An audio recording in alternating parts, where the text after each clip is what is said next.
Efésios capítulo 3, do versículo 1 até o versículo 13.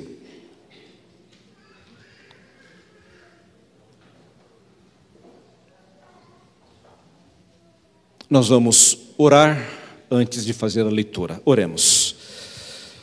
Deus amado, nós queremos te agradecer por esta noite, pelo privilégio de estarmos na tua casa, pela tua igreja que se reúne aqui, Deus amado.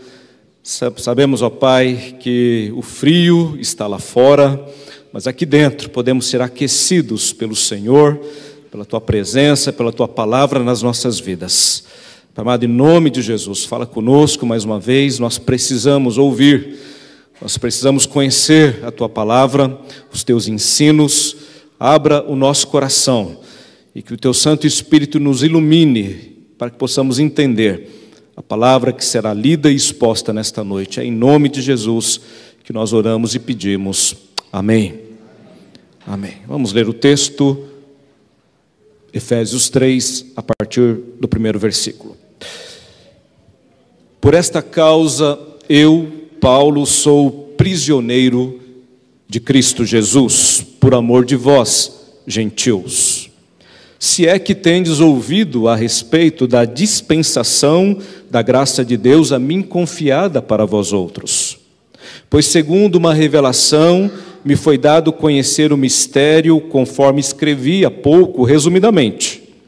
Pelo que quando ledes, podeis compreender o meu discernimento do mistério de Cristo, o qual em outras gerações não foi dado a conhecer aos filhos dos homens, como agora foi revelado aos seus santos apóstolos e profetas no Espírito, a saber, que os gentios são cordeiros, membros do mesmo corpo e coparticipantes da promessa em Cristo Jesus por meio do Evangelho, do qual fui constituído ministro conforme o dom da graça de Deus a mim concedida segundo a força operante do seu poder. A mim, o menor de todos os santos, me foi dada esta graça de pregar aos gentios o evangelho das insondáveis riquezas de Cristo e manifestar qual seja a dispensação do mistério desde os séculos oculto em Deus, que criou todas as coisas, para que, pela igreja, a multiforme sabedoria de Deus se torne conhecida agora dos principados e potestades nos lugares celestiais, segundo o eterno propósito que estabeleceu em Cristo Jesus, nosso Senhor, pelo qual temos ousadia e acesso com confiança mediante a fé nele. Portanto, vos peço que não desfaleçais nas minhas tribulações por vós, pois nisto está a vossa glória. Amém. Meus irmãos, no primeiro versículo, Paulo já começa dizendo, por esta causa, eu, Paulo, ou seja, ele já começa ligando aquilo que ele vai falar aqui ao que ele já havia dito anteriormente, nos versículos anteriores. Paulo está tratando ainda do mesmo tema que ele começou a tratar lá no capítulo 1. É importante, meus irmãos, nós entendermos que quando a Bíblia foi escrita, quando foi escrito aqui estas cartas, elas não estavam divididas como estão hoje, em capítulos e em versículos. Isto é posterior. O texto é um texto só. É óbvio que pelo estudo da própria língua grega, nós podemos sim estabelecer e compreender as separações, as divisões, os parágrafos, porém, originalmente ele não foi escrito com esta divisão. Portanto, não podemos, muitas vezes, como fazemos, erroneamente, porque é um outro capítulo, pensarmos que é um outro tema. Não, nem sempre. Aqui, por exemplo, Paulo está continuando a falar sobre aquilo que ele já havia falado anteriormente. E uma palavra que nos chama a atenção aqui, que vai aparecer 3 vezes, é a palavra mistério. No capítulo 3, por 2 vezes, ele fala sobre uma revelação. Segundo uma revelação, me foi dado conhecer o mistério. Depois ele diz: podeis compreender o meu discernimento do mistério de Cristo. E lá no versículo 9, e manifestar qual seja a dispensação do mistério. Então a palavra mistério aparece aqui 3 vezes, mais uma vez, porque Paulo está falando ainda sobre este mistério, sobre o qual ele já falou no capítulo 1 e no capítulo 2. Ele está continuando então nesse tema, e já sabemos pelo estudo que tivemos que ele se refere à igreja de Jesus Cristo. Este é o mistério revelado. Nesta noite, meus irmãos, para expor esse texto e para que ele possa ficar compreensível aos irmãos, eu vou fazer uso aqui de 3 palavras para poder ajudar você a guardar essa mensagem e poder, ao lembrar desse texto aqui, lembrar dos ensinos que estão sendo passados então para vocês. Então, a primeira palavra é a palavra glória. A segunda palavra é a palavra mistério. E a terceira palavra é a palavra missão. Você pode repetir comigo? Glória, mistério e missão. Mais uma vez, glória, mistério e missão. Eu peço também aos pais que introduzam os seus filhos no culto. É muito importante, as crianças estão conosco e queremos elas aqui acompanhando, ouvindo e aprendendo. Então é importante que elas possam entender este momento da palavra, que os pais acompanhem junto com os seus filhos as leituras, mostrando para eles na Bíblia onde o pastor está pregando, onde o pastor está falando, o versículo. Se eles tiverem um papelzinho para anotar também, aqueles que já sabem escrever, é bom fazer esse tipo de exercício com eles também. É importante que nós possamos incluir os nossos filhos neste momento de culto também, que eles possam aprender a cultuar ao Senhor e a ouvir a palavra do Senhor com clareza. Tá bom? Então, glória, mistério e missão. É sobre isso que nós vamos falar nesta noite. Iniciando então, meus irmãos, com a glória. Glória. Paulo começa: por esta razão, eu, Paulo, sou prisioneiro de Cristo Jesus, por amor de vós, gentios. Se é que vocês tendes ouvido a respeito da dispensação da graça de Deus, a mim confiada para vós outros. Quando nós lemos o capítulo 3, meus irmãos, nós vamos notar que o apóstolo Paulo, ele faz como que uma digressão, ele sai um pouquinho fora do tema que ele estava tratando e depois volta a ele novamente. Ele faz um intervalo aqui, no primeiro versículo, e no versículo 13, ele conclui aquilo que ele está colocando aqui para a igreja, e lá no versículo 14, ele vai retomar o que ele estava falando. O apóstolo Paulo, de fato, para compreendê-lo e para compreender os seus escritos, nós precisamos ter todo esse cuidado. Ele tem uma maneira toda peculiar, então, de escrever.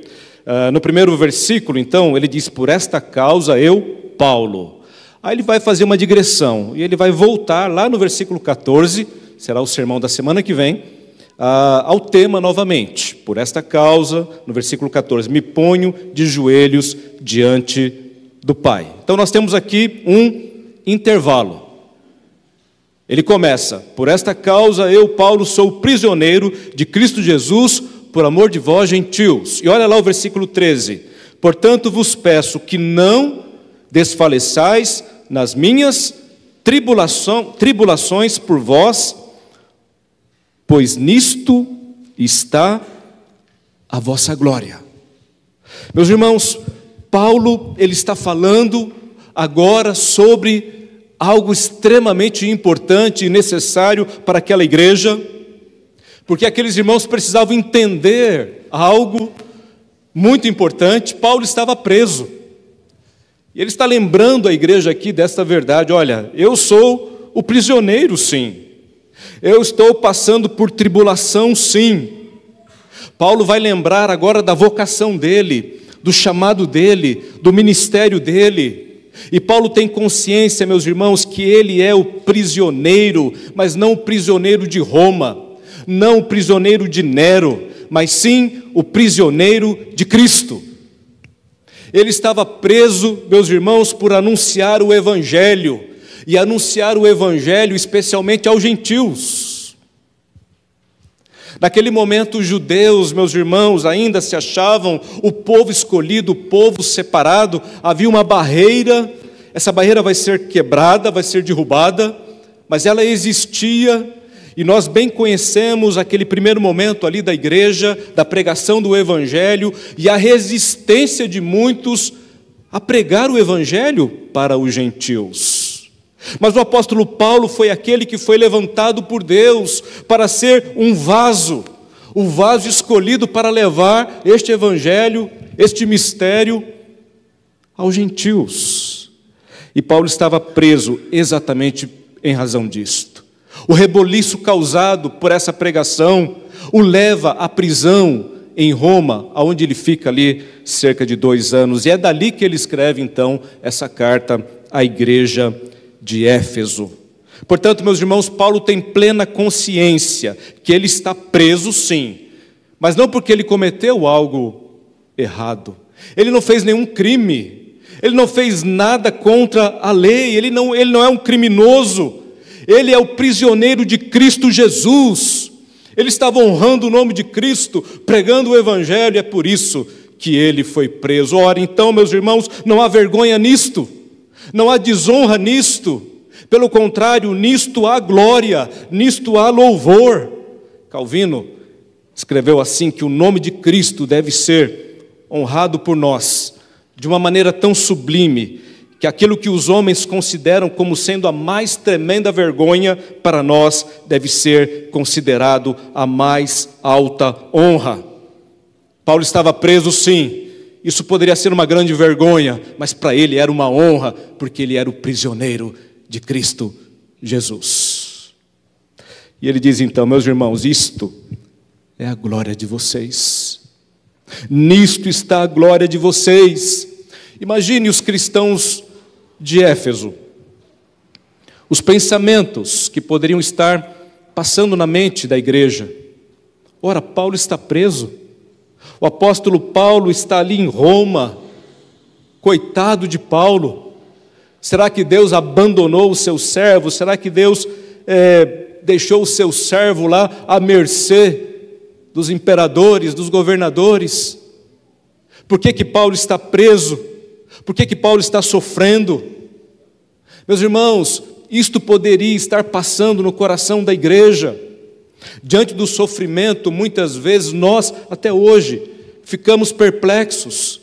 O sofrimento traz questionamentos ao nosso coração. Por isso que Paulo, meus irmãos, com um coração pastoral, Paulo é um teólogo, é um homem de Deus, é um servo de Deus, está ensinando teologia aqui, doutrina, coisas profundas, mas ele é pastor também.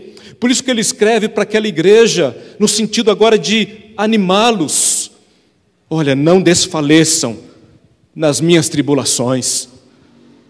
Não desfaleçam, não se desanimem, porque eu estou preso. Eu estou preso aqui porque eu sou o prisioneiro de Cristo. Isto deve ser para vocês glorioso e não vergonhoso. Lá escrevendo aos Colossenses, no capítulo 1, versículo 24, Paulo ele pôde dizer assim para aquela igreja, a respeito dos sofrimentos também: agora eu me regozijo nos meus sofrimentos, por causa de vocês, e na minha carne cumpro o resto das aflições de Cristo, a favor do seu corpo, que é a igreja. O apóstolo Paulo, meus irmãos, tinha plena consciência do ministério dele, e de que os sofrimentos que vinham por conta da pregação do Evangelho não eram algo para desanimar, pelo contrário, era glorioso, era em favor da própria igreja. Meus irmãos, Paulo escrevendo aos Romanos, no capítulo 5, ele vai falar sobre o mesmo tema. Um dos versículos aqui de Romanos, ele diz assim: e não somente isto, mas também nos gloriamos nas próprias tribulações, sabendo que a tribulação produz perseverança, e a perseverança, experiência, e a experiência, esperança. O cristão, meus irmãos, mesmo diante da tribulação, ele não perde a sua perseverança e não perde a sua esperança. Esse é o apóstolo Paulo, que pôde escrever aos Coríntios também, meus irmãos, a nossa leve e momentânea tribulação produz para nós eterno peso de glória, não atentando nós nas coisas que se veem, mas nas que não se veem, porque as que se veem são temporais, mas as que se não veem são eternas. A lógica humana é invertida, meus irmãos, no reino de Deus. Para muitos, aquela situação poderia ser vergonhosa, desanimadora, mas para Paulo não. E ele ensinou isso por diversas vezes às igrejas. Você deve se lembrar também da palavra dele aos Filipenses, lá no capítulo 1, versículo 12 e 13. Paulo preso, a igreja preocupada com ele, e ele diz assim: meus irmãos, eu quero deixar claro uma coisa para vocês: o que está acontecendo comigo tem contribuído para o progresso do Evangelho. As minhas cadeias em Cristo se tornaram conhecidas de toda a guarda pretoriana, porque Paulo preso, meus irmãos, tinha do seu lado guardas que se revezavam durante o dia, e cada guarda que chegava ali para ficar do lado de Paulo por um tempo, guardando ele pregava o Evangelho. E a guarda pretoriana toda conheceu a Jesus Cristo, ou ouviu o Evangelho através das cadeias de Paulo, e ele diz: isto é glorioso, a minha prisão tem contribuído para o Evangelho, meus irmãos. Você entende o porquê da glória? Você entende qual que é a glória da igreja? Meus irmãos, nós precisamos compreender isto. E Paulo, como eu já disse, com o coração pastoral dele, porque de fato nós precisamos, meus irmãos, ser assim. O púlpito não pode ter apenas teologia, conhecimento. Nós precisamos de pastoreio. O apóstolo Paulo nos ensina isto. Nós precisamos, meus irmãos, conhecimento sim, mas precisamos também de unção. Porque um púlpito sem unção é erudição sem vida. E com o apóstolo Paulo nós podemos aprender, sim, que ele era alguém que tinha um conhecimento tremendo, mas alguém que tinha um coração pastoral. É por isso que ele faz essa digressão aqui na carta, para falar sobre a prisão dele, sobre o chamado dele, sobre o ministério dele, porque ele está preocupado com a igreja. Ele quer animá-los, fortalecê-los, levá-los nas maiores alturas das verdades que ele está os ensinando, porque ele sabia que aqueles irmãos poderiam estar preocupados com a sua situação. Eles não deveriam ficar assim, enfraquecidos, desmotivados, pelo contrário, eles deveriam entender que o sofrer por Cristo é honra, é privilégio. Paulo estava ali, sim, preso, porque ele era o pregador do Evangelho, aquele que anunciou o Evangelho aos gentios. Por esta causa, eu sou o prisioneiro de Cristo, por amor de vós, gentios. É por isso que eu estou aqui, por pregar este Evangelho, para que os gentios, e não apenas os judeus, tivessem o privilégio de ouvir esta mensagem, essa mensagem que tira o homem da morte, traz ele para a vida, que tira o homem da alienação, da separação, como era a situação dos gentios. Lembram o que nós estudamos no capítulo 2? Os gentios estavam separados, alienados. Havia um muro que separava, excluídos, sem Deus neste mundo.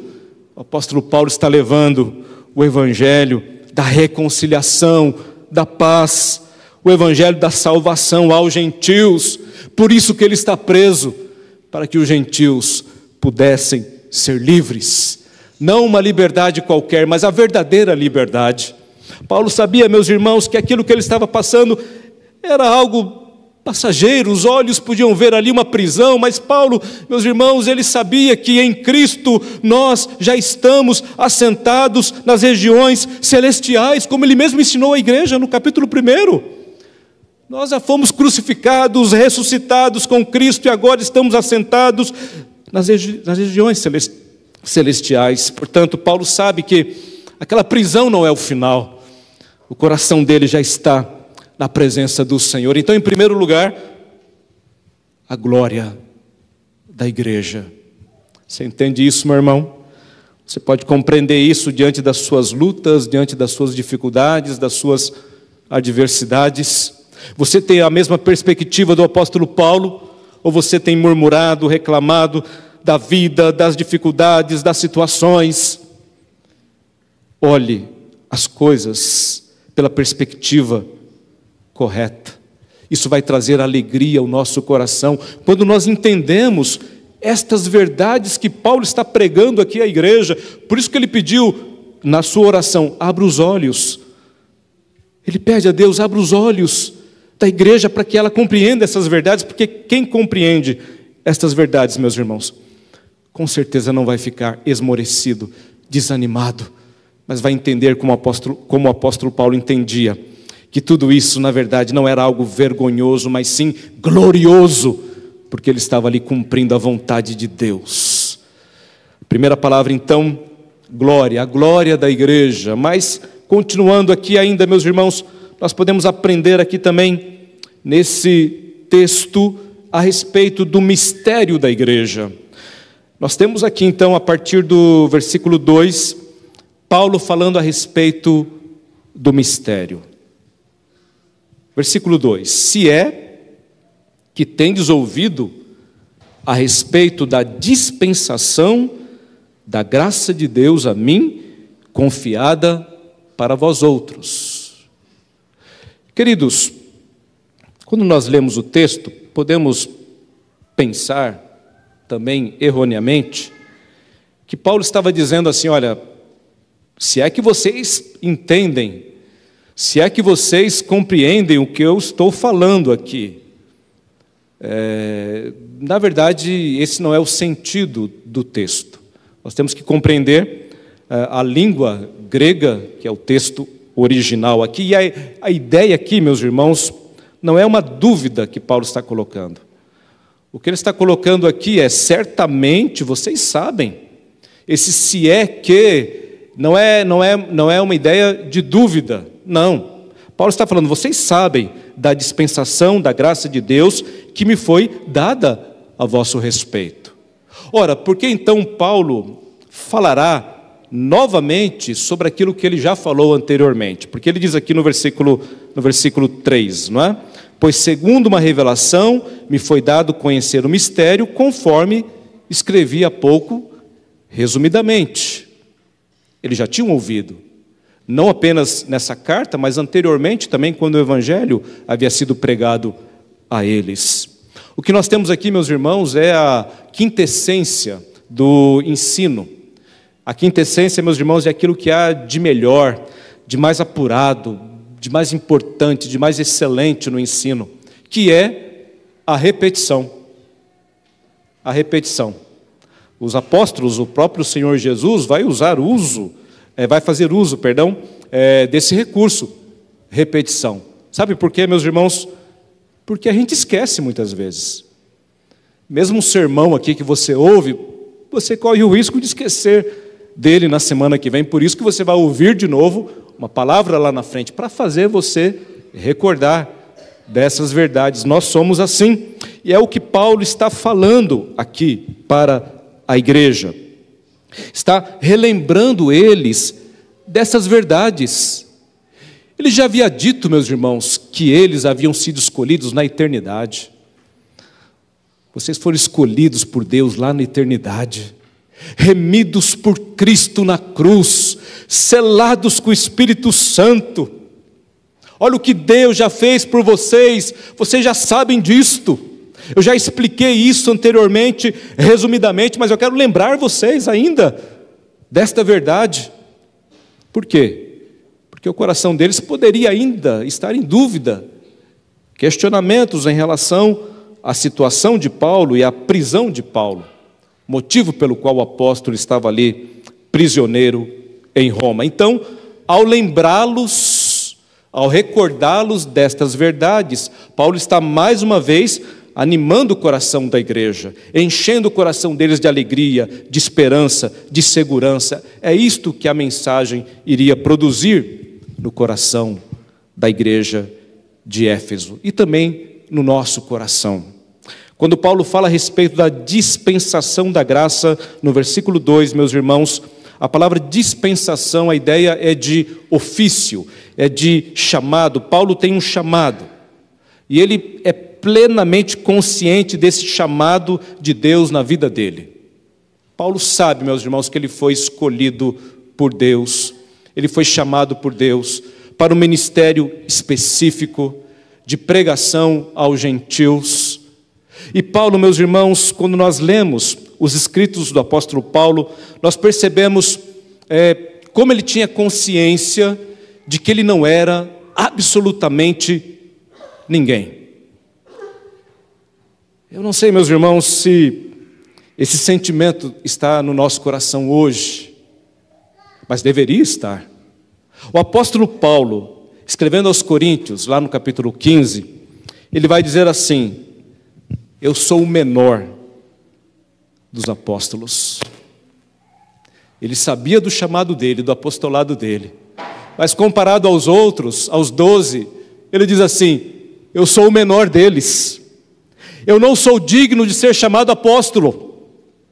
Eu persegui a igreja de Deus, mas pela graça de Deus eu sou o que sou, e a sua graça me foi concedida, não se tornando vã. Antes trabalhei muito mais do que todos eles, todavia não eu, mas a graça de Deus comigo. Paulo sabia que havia uma dispensação da graça na sua vida. Ele sabia que ele era o que ele era pela graça de Deus.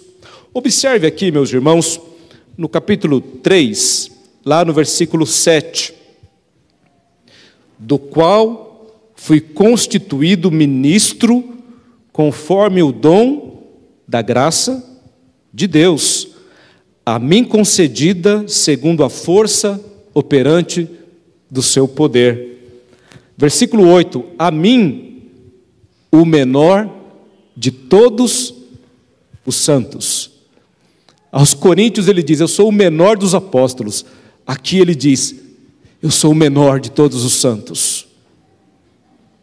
Não é uma falsa humildade não, meus irmãos. É alguém que reconhece que não é nada, que não é ninguém, que aquilo que ele está pregando, aquilo que ele está ensinando não é fruto de sabedoria humana, de eloquência humana, de oratória humana, não.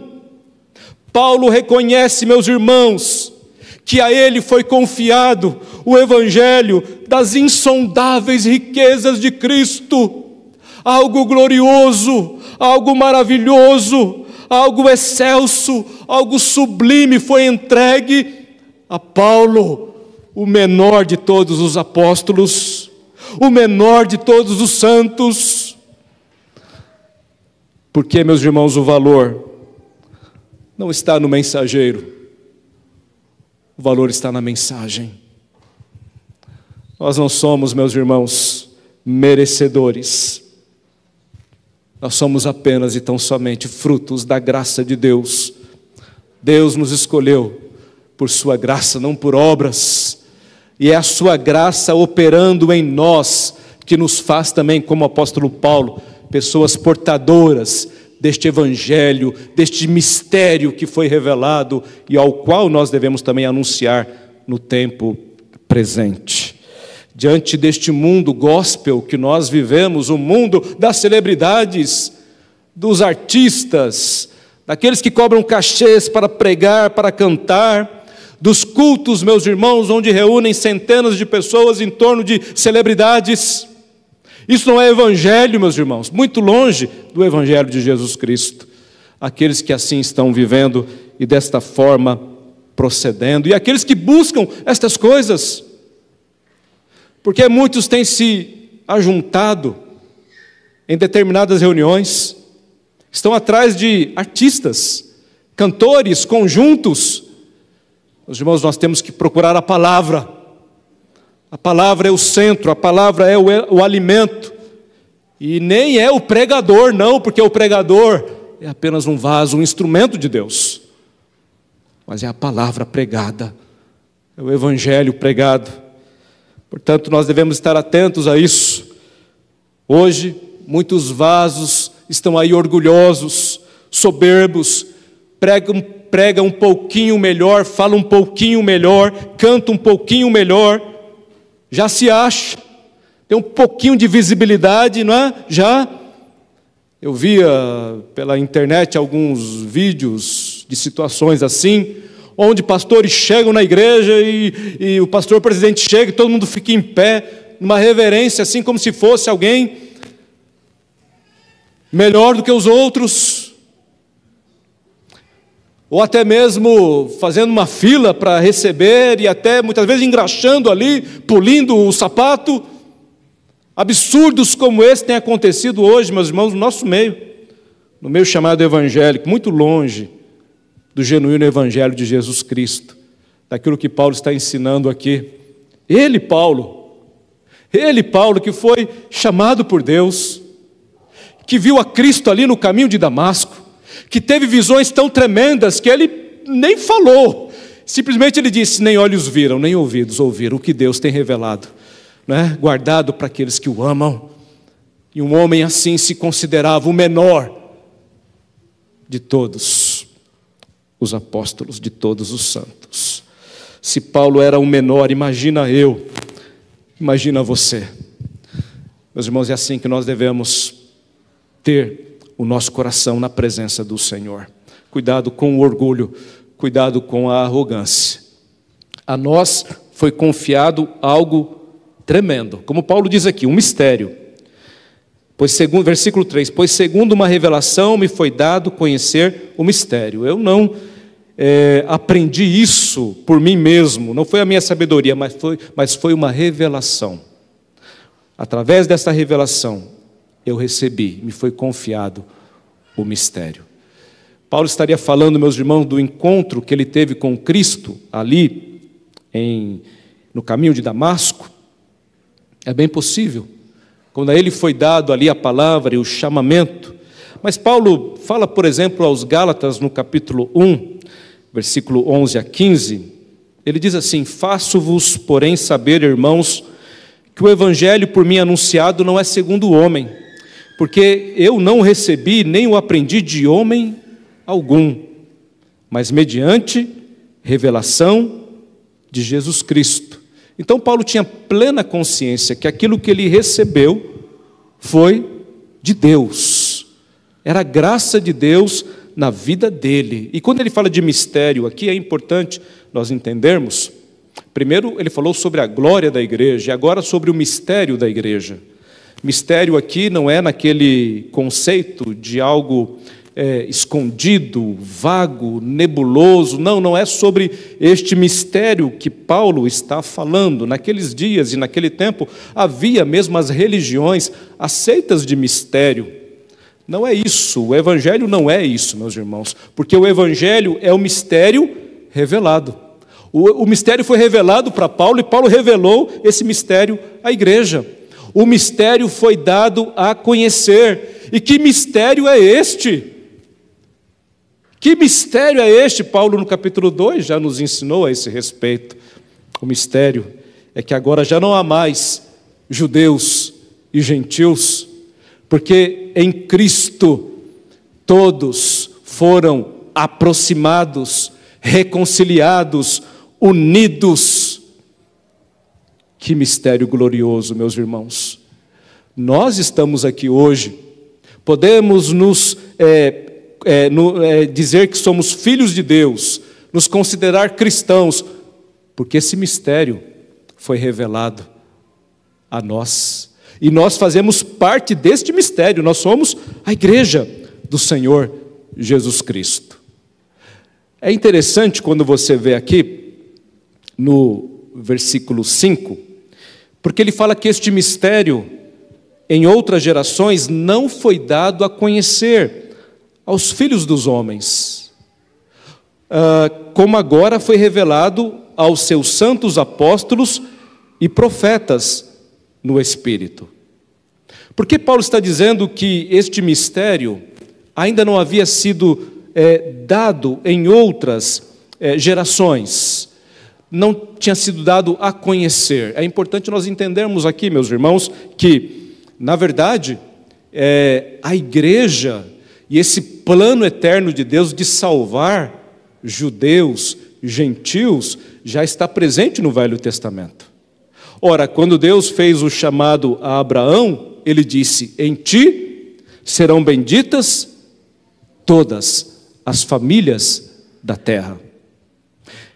Lá em Isaías, nós encontramos, por exemplo, no capítulo 49, na profecia de Isaías, ele diz assim: pouco é seres o meu servo, para restaurares as tribos de Jacó, e tornares a trazer os remanescentes de Israel?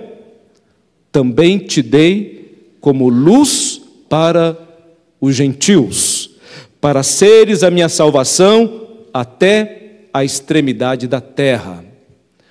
O texto que nós lemos na liturgia fala sobre um povo que não o conhecia e que agora dele se aproximou. Meus irmãos, a salvação dos gentios, a igreja está presente lá no Velho Testamento, mas ainda é uma sombra.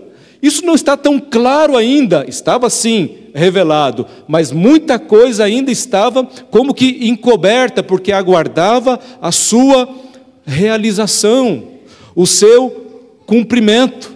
Então, quando Paulo diz aqui que esse mistério em outras gerações não havia sido dado a conhecer, é nesse sentido. Essa revelação agora, a partir de Cristo, ela é plena.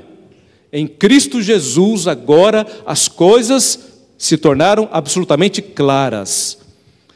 Ele é o próprio Deus que veio a este mundo, aquele que nasceu ali em forma humana, aquele bebezinho que não é produto do homem, mas é obra do Espírito Santo, aquele que nasceu com duas naturezas, a humana e a divina, em uma só pessoa, aquele que se esvaziou, aquele que se humilhou, aquele que foi desprezado, que foi crucificado, que foi morto e ressuscitou. Esse é o mistério de Cristo, o mistério que não estava revelado desta maneira, ainda no Velho Testamento, porque lá era uma sombra, era uma profecia, mas agora, através dos santos apóstolos e profetas, isso ficou absolutamente claro. Este é o evangelho que Paulo pregava. É por isso, meus irmãos, que Paulo, ele entende que esta é a vida dele. Diante de tal verdade, como, meus irmãos, não abraçar isso com todo o coração, com toda intensidade, como o apóstolo Paulo fazia? Ele dizia assim: para mim, o viver é Cristo. E poderia ser diferente. Para mim, o morrer é ganho, o viver é Cristo. Se eu estou aqui, eu estou com Ele. Se eu partir, eu estarei com Ele também. Por isso que ele escreve para Timóteo: Timóteo, prega essa palavra, esteja sempre pronto para pregar esse evangelho a tempo, fora de tempo. Ele escreve aos Coríntios e diz assim: eu anuncio o evangelho e não tenho do que me gloriar, porque sobre mim eu tenho essa obrigação. Ai de mim se não anunciar este evangelho. Se você conhece essa verdade, não tem como você se calar, você tem que anunciar. É o que Paulo estava fazendo, meus irmãos. É o que Paulo estava trazendo para aquela igreja. Esse é o mistério que agora foi revelado. E olha só o que ele diz no versículo 6: a saber, que os gentios são co-herdeiros, membros do mesmo corpo e coparticipantes da promessa em Cristo Jesus por meio do evangelho. Os gentios, todos aqueles que não eram do povo de Israel, eram gentios. Nós somos gentios. Mas agora Deus não tem mais dois povos, judeus e gentios. É um povo só. É uma igreja só. Não há mais separação. Meus irmãos, a igreja não é o plano B de Deus. A igreja não surgiu pela rejeição de Israel, não. Deus não trouxe a igreja por conta daquilo que Israel fez, não ter aceitado o Messias. Esse é um erro no nosso entendimento, o erro chamado dispensacionalismo. Tome cuidado com este ensino, estamos rodeados por ele, rodeados. E no nosso meio, mesmo nós que nos consideramos reformados, muitas vezes a nossa doutrina é muito dispensacionalista. Tome cuidado, meu querido, você precisa compreender, não confunda. Quantos estão confundindo hoje, por exemplo, o Israel de hoje, a nação de Israel, com o Israel da Bíblia? Muitos olham para a nação de Israel hoje com o mesmo olhar lá do Velho Testamento. Meus irmãos, isso é dispensacionalismo. Essa é uma visão equivocada. A igreja estava presente lá no Velho Testamento, em Israel. E os gentios faziam parte da igreja também, poderiam fazer parte de Israel. Mas agora no Novo Testamento já não tem mais judeu e gentil, agora é a igreja. Por isso que a igreja hoje é o Israel de Deus. Eu e você somos israelitas, nesse sentido. Assim como o judeu, lá no Velho Testamento, era a igreja de Jesus Cristo. E é o que Paulo está trazendo aqui. O Velho Testamento era o embrião, era a semente. Agora nós temos a realização. O mistério estava oculto, mas agora foi revelado. O que a nação judaica era no Velho Testamento, a igreja é no Novo Testamento. Ele volta para buscar a igreja. O plano dele é com a igreja. E a igreja faz parte então dela todos aqueles que nasceram, não da carne e do sangue, como o apóstolo Paulo, como o apóstolo João escreve no seu evangelho, mas aqueles que nasceram da água e do Espírito Santo. Judeus, gentios, brasileiros, argentinos, chilenos, cubanos, italianos, africanos, qualquer povo, tribo, língua, nação, é a igreja de Jesus Cristo. Nós precisamos compreender isto. Este é o povo de Deus. Conforme Pedro escreve para a igreja, vocês são a nação santa, o povo de propriedade exclusiva de Deus. A mesma palavra que é dita lá no Velho Testamento para Israel, é dita também para a igreja, agora no Novo Testamento. E para que isso fique muito claro, Paulo ainda reafirma aqui sobre este evangelho.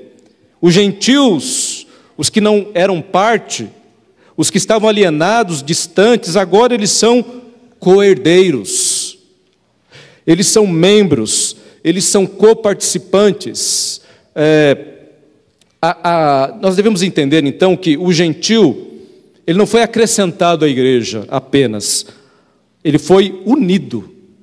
Não há distinção, não há separação, não há superioridade. O mesmo Espírito que veio sobre os judeus ali no Pentecostes, vai vir também sobre os gentios, lá na casa de Cornélio. E aí você entende o porquê em Atos teve mais que um Pentecoste. É óbvio que nós sabemos que o evento Pentecoste é um só, Atos capítulo 2, mas vai ter outras ocorrências ali de Pentecostes também. Um deles é na casa de Cornélio. Quando Pedro tem uma visão, Pedro é um judeu que ainda vê o gentil daquela maneira. Eu não vou na casa de um gentil, eu não vou comer o que eles comem, eu não vou me aproximar deles. Ele vai ter uma visão, meus irmãos, e ele vai ter que ir lá na casa de Cornélio. Nessa visão, ele vai ser dito a ele para ele comer coisas que ele jamais comeria como judeu, e Deus vai dizer para ele: não considere impuro aquilo que eu purifiquei. E ele vai na casa de Cornélio, e ele prega ali o evangelho, e o Espírito Santo desce sobre os gentios, para ficar claro que não há distinção, não há divisão. Este é o plano de Deus, esta é a igreja. Agora, eles estão juntos. A ideia de co-participantes, co-herdeiros aqui, é a ideia de estarem juntos. Os judeus e gentios juntos. São coparticipantes da mesma promessa em Cristo Jesus por meio do Evangelho. E ele repete 3 vezes isso para deixar muito claro esta verdade para aqueles irmãos. Portanto, temos em primeiro lugar a glória. A glória. Eu sou o prisioneiro de Cristo. Não fiquem preocupados, não se desanimem. Eu estou aqui porque eu estou pregando este Evangelho, este mistério, é o mistério da igreja. É porque eu estou falando dessas verdades que isso aconteceu comigo e vai acontecer com vocês também. Vai ter muita luta ainda, muita tribulação, mas esse Evangelho tem que ser pregado, esta verdade tem que ser dita. Esse é o Evangelho da paz, esse é o Evangelho da reconciliação, e nós somos portadores desta palavra. E caminho então, meus irmãos, para a terceira divisão aqui desse texto, que vai falar agora sobre a missão da igreja. No versículo 10, Paulo diz assim: para que pela igreja. Agora nós temos aqui claramente, meus irmãos, um propósito, uma direção, uma missão. Aquele novo povo que surgiu ali da cruz, aquela nova raça, aquele novo homem, são as expressões que Paulo usa. A igreja. E por ela, a multiforme sabedoria de Deus se tornará conhecida. Meus irmãos, será que você compreende a grandiosidade daquilo que está escrito aqui? Eu disse em mensagens anteriores, Paulo está falando sobre quem nós somos, a nossa identidade. Se você compreender a sua identidade, se a igreja compreender quem ela é, e ela precisa disso, para ser igreja nesse tempo, senão ela vai estar fora da sua missão, senão ela estará fora do seu propósito. Paulo está dizendo que pela igreja, esta multiforme sabedoria de Deus, esse plano maravilhoso de Deus, quem conceberia tal plano? Quem conceberia, meus irmãos, que a história da redenção seria desta maneira? Começando lá no Jardim do Éden, com Adão ali comendo do fruto, caindo, e toda aquela sequência, Noé, depois o chamado de Abraão, e Moisés e Davi, até chegar em Cristo, e agora a igreja. Quem conceberia tal plano? Que coisa tremenda, que coisa maravilhosa, que mistério que foi revelado, e que revela a sabedoria de Deus. Homem nenhum poderia ter feito tal coisa.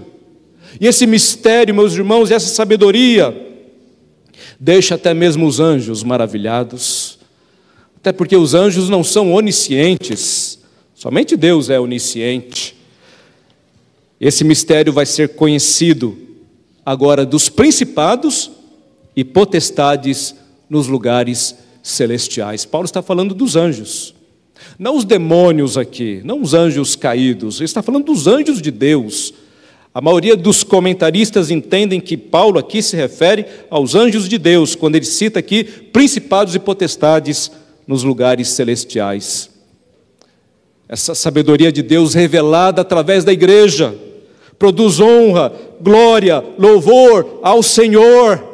Todos ficam maravilhados diante desta sabedoria. A igreja, meus irmãos, é a coisa mais fantástica, mais maravilhosa, mais sublime desta terra. Nós temos aí as grandes maravilhas do mundo, que pessoas andam e gastam dinheiro, né, até o que não tem, para visitar esses lugares. Eu digo para vocês, não, tudo isso não é nada diante da igreja. De acordo com o apóstolo Paulo, a igreja é a mais sublime maravilha de Deus nesta terra. Tem um hino que o coral canta, e talvez você passe a cantar esse hino diferente quando você ouve essa palavra, ou passará a cantar este hino diferente. Ele vai ter um novo sentido para você quando você cantar: ó, quão bela é tua igreja, Jesus, é o teu povo reunido com um só coração, somos irmãos de diversas nações. Ora, não é isso que a palavra nos ensina aqui, meus irmãos? Adorando a um só Deus, Muitos povos, tantas raças, somos partes de milhões, tantas línguas e costumes, que Deus sempre compreende, mas diferenças se dissipam. Quando à luz do seu olhar, o que importa é que seu povo se levante para adorar. Oh, como é bela a tua igreja, Jesus! Ah, meus irmãos, a igreja é o mais maravilhoso fenômeno desta terra, e ela existe, meus irmãos, exatamente para isto, para glorificar a Deus. Nós podemos pensar que estamos aqui com o propósito tão somente de salvar almas, de levar pessoas a Cristo. Sim, também essa é a tarefa da igreja, meus irmãos, mas muito mais do que isto, muito mais do que isto. Estamos aqui para glorificar a Deus.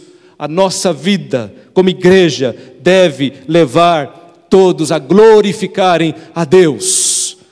Por isso que a igreja precisa entender o seu papel. O seu papel, meus irmãos, nesta terra. Nós somos embaixadores de Deus com uma palavra de reconciliação, conforme Paulo escreveu lá em 2 Coríntios capítulo 5, versículo 18 e versículo 19. Estamos aqui para anunciar este evangelho, mas anunciando este evangelho, Deus será glorificado através de vidas que se rendem aos pés do Senhor Jesus e confessam que Ele é o Senhor e Salvador das suas vidas. É assim que Deus será glorificado, para que a palavra de Deus se cumpra naquele grande dia, quando todos ali reunidos diante do Cordeiro, de todas as tribos, povos, línguas e nações, adorando o Cordeiro por toda a eternidade. Permita-me, meus irmãos, dizer para você, isto é a igreja. Igreja não é aquilo que muitos têm feito hoje. É triste, meus irmãos, o tempo que nós estamos vivendo e para onde alguns têm levado a igreja de Jesus Cristo. Nós estamos vivendo, meus irmãos, já um período aí próximo à política. Esse ano é ano de eleição. Nós temos uma postura nossa aqui como reformados e como igreja, meus irmãos, que política, igreja, igreja. São esferas diferentes. A igreja, meus irmãos, é a consciência do Estado. Devemos orar pelos nossos governantes, interceder por eles, sejam quem for, que estiverem no poder. O nosso dever é orar, clamar a Deus pela vida deles. Mas nós não podemos, meus irmãos, fazer acordos, estarmos, meus irmãos, reféns de favores. Não, isso não. Se entrar aqui na igreja, que seja o prefeito da cidade, o governador do estado, ou até mesmo o presidente da república, ele é mais um que estará aqui para adorar ao Senhor, se desejar, juntamente conosco. A palavra no púlpito não é dada para políticos. Não, esse não é lugar deles. O lugar deles é nos comícios, nos seus devidos ambientes. Aqui não, aqui é lugar da palavra de Deus ser pregada, do evangelho ser pregado. Nós não podemos manchar a igreja, meus irmãos. A igreja é muito linda. Muitos estão maculando a igreja desta maneira, envergonhando a igreja. É triste. E hoje somos acusados por muitos. Há uma irmãzinha lá no Facebook que vive me marcando, ou marcando a nossa igreja, em mensagens de escândalos. Ela não é daqui, é alguém que eu nem conheço, mas eu estou sempre vendo lá. Acontece um escândalo, ela marca uma série de igrejas, e ela acha que ela achou a nossa também, marca a nossa, como que provocando. Olha aí, ó, vocês não são crentes, vocês não são a igreja, olha o que está acontecendo. E de fato, eu tenho que concordar, é uma vergonha o que muitos têm feito. Nós não podemos fazer isso, meus irmãos. O Senhor está cuidando da igreja dele, é a noiva de Cristo, e Ele vai purificar essa igreja. E o juízo chega assim, como diz a palavra, e começa pela casa do Senhor. É pela casa do Senhor que começa o juízo de Deus. Então, deixemos, meus irmãos, esta consciência firme no nosso coração de quem nós somos e quem nós representamos aqui, para que nós não venhamos nos perder no nosso ministério, no nosso chamado como igreja do Senhor Jesus Cristo. Esta igreja vai glorificar a Deus em todo o tempo. Essa igreja vai louvar ao Senhor através da sua vivência do Evangelho, não apenas aqui nas quatro paredes, porque a igreja não é as paredes ou a instituição, a igreja sou eu e você. ao sairmos daqui. Nós somos a igreja. E por isso nós precisamos entender que nós somos esta igreja que Paulo está falando aqui. Através da igreja, a multiforme sabedoria de Deus se tornará conhecida. A igreja não vai produzir vergonha, a igreja vai produzir honra, louvor, glória a Deus. É assim que nós devemos ser, e é assim que nós devemos viver. E Paulo diz ainda, terminando, segundo o eterno propósito que estabeleceu em Cristo Jesus, o nosso Senhor, pelo qual temos ousadia e acesso com confiança mediante a fé nele. Portanto, vos peço que não desfaleçais nas minhas tribulações por vós, pois nisto está a vossa glória. Paulo termina dizendo, meus irmãos, por tudo isso, nós, a igreja do Senhor, tem acesso. E é um acesso com confiança. Paulo fala sobre ousadia e confiança. São duas verdades que devem estar presentes no nosso coração. Diante de tudo isso, meus queridos, nós podemos entender que, ao estarmos na presença do Senhor, ao buscarmos ao Senhor em oração, nós podemos ter ousadia. E vamos acessar com confiança. Você se lembra o que o autor aos Hebreus escreveu na sua carta?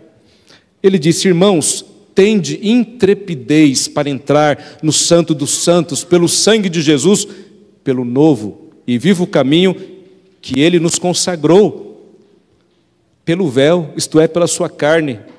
Aproximemo-nos com sincero coração e plena certeza de fé. Olha que maravilha! Como igreja do Senhor, nós podemos fazer isso hoje, nos aproximar sem temor, não com fraqueza, mas com ousadia. A ideia de acesso é a ideia de ingresso, de entrada. Fazemos isso ousadamente, confiantemente, e a confiança não está em nós, mas em Cristo, na graça de Deus, no favor eterno de Deus em nosso favor, revelado em Cristo Jesus, que morreu na cruz em nosso lugar. Por isso que ele diz no versículo 12, mediante a fé nele. Queridos, só tem esse caminho. Ele mesmo disse, eu sou o caminho, a verdade e a vida. Esta ousadia e acesso com confiança é por meio de Jesus Cristo. Através dele você pode sim estar na presença do Senhor, entrar na presença do Senhor. Nós somos a igreja do Senhor. Eu sei que o diabo está lutando o tempo todo contra a igreja. Ele não quer que isto aconteça. Ele não quer, meus irmãos, que essa igreja seja tão bela assim, resplandeça tanta glória a Deus, tanto louvor, tanta sabedoria. Por isso que os dardos inflamados do inimigo estarão sempre contra a minha vida e a tua vida. Por isso que na hora que você for orar, muitas vezes o inimigo vai lançar ali, olha o que você fez, olha como você está, olha o seu pecado, olha o seu erro. Mas é neste momento que nós temos que nos lembrar da palavra do Senhor. Nós não temos acesso a Deus pelas nossas obras, por aquilo que somos, é pela graça dele, é pelo sangue derramado ali no Calvário. E é por isso que você pode se levantar, meu irmão, num momento como esse, pedir perdão a Deus pelos seus pecados, se arrepender, se levantar, não ser derrubado pelo inimigo, pelas palavras do inimigo, pelos dardos inflamados dele, não, mas continuar firme na presença do Senhor, sabendo quem você é, sabendo a sua identidade, sabendo que a salvação começou lá na eternidade, quando Ele te escolheu, se concretizou na história, quando Cristo foi enviado a morrer na cruz, e nos é garantida, e nós temos plena certeza desta salvação, de sermos parte desta igreja, do povo de Deus, pelo selo que nós temos em nós, o selo do Espírito Santo. Então, tudo isso deve nos levar à ousadia, a acesso com confiança. Tiago, como nós lemos na liturgia, ele disse, sujeitai-vos a Deus e resisti ao diabo, ele fugirá de vós. Chegai-vos a Deus e ele se chegará a vós outros. Meus queridos, que essa palavra possa, nesta noite, ter lugar no nosso coração, que possamos compreender a glória da igreja, possamos compreender o mistério da igreja, possamos compreender a missão da igreja. E em tudo isso, que o nome de Deus seja louvado, glorificado através das nossas vidas. Que Deus assim nos abençoe. Amém?